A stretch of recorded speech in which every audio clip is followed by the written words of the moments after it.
Hello guys, എന്തൊക്കെയുണ്ട് വിശേഷം? സുഖല്ലേ? അപ്പോൾ എല്ലാവർക്കും എൻ്റെ ഹാപ്പി വാലൻറ്റൈൻസ് ഡേ. വീഡിയോ ഇടാൻ വേണ്ടിയിട്ട് കുറച്ച് ലേറ്റായിട്ടുണ്ട്.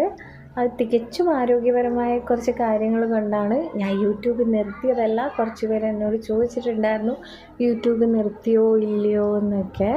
ഞാൻ യൂട്യൂബ് നിർത്തിയതല്ല, തികച്ചും ആരോഗ്യപരമായ കാരണങ്ങൾ കൊണ്ടാണ്. അപ്പോൾ നമുക്ക് വീഡിയോയിലോട്ട് പോയാലോ? അപ്പോൾ ഇന്നത്തെ നമ്മളെ വീഡിയോ വാലൻറ്റൈൻസ് ഡേ സ്പെഷ്യലായിട്ട് ഒരു റെഡ് വെൽവെറ്റ് കേക്കിൻ്റെ ഫ്രോസ്റ്റിംഗ് ആണ്. ബട്ടർ ക്രീമിലാണ് ഈ റെഡ് വെൽവെറ്റ് കേക്ക് പ്രിപ്പയർ ചെയ്തിരിക്കുന്നത്.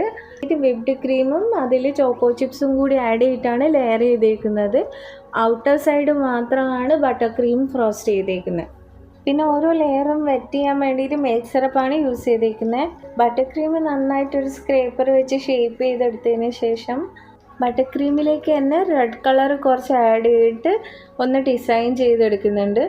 അത് കംപ്ലീറ്റ് ആയതിന് ശേഷം പിന്നെ ഒരു ഹാപ്പി വാലൻറ്റൈൻസ് ഡേ ടോപ്പർ അതിൻ്റെ മുകളിലേക്ക് വെച്ചിട്ട് ഡ്രൈഡ് റോസ് പെറ്റൽസ് ആണ് ചുറ്റും ആഡ് ചെയ്യുന്നത്. അതിന് ചുറ്റും മാത്രമല്ല, കുറച്ച് കേക്കിൻ്റെ സൈഡ്സിലും കൂടി റോസ് പെറ്റൽസ് നമ്മൾ ആഡ് ചെയ്ത് കൊടുക്കുന്നുണ്ട്. അതിനുശേഷം കുറച്ച് ഗോൾഡൻ ഷുഗർ ബീറ്റ്സും കൂടി അതിലേക്ക് ഇട്ട് കഴിഞ്ഞാൽ സംഭവം റെഡി. എന്നിട്ടൊന്ന് ഒരു 3-4 മണിക്കൂർ ഫ്രിഡ്ജിൽ വെച്ച് സെറ്റ് ചെയ്തെടുത്തേക്കണം. അതിന് ശേഷം മാത്രമേ കട്ട് ചെയ്യാവൂ. എങ്ങനെയുണ്ട്? സൂപ്പർ അല്ലേ? അപ്പോൾ കേക്ക് എന്തായാലും നല്ല ടേസ്റ്റ് ഉണ്ട്. അപ്പോൾ എല്ലാവർക്കും എൻ്റെ ഒരിക്കൽ കൂടി ഹാപ്പി വാലൻറ്റൈൻസ് ഡേ. വീഡിയോ ഇഷ്ടപ്പെടുകയാണെങ്കിൽ എന്തായാലും സബ്സ്ക്രൈബ് ചെയ്തേക്കണേ.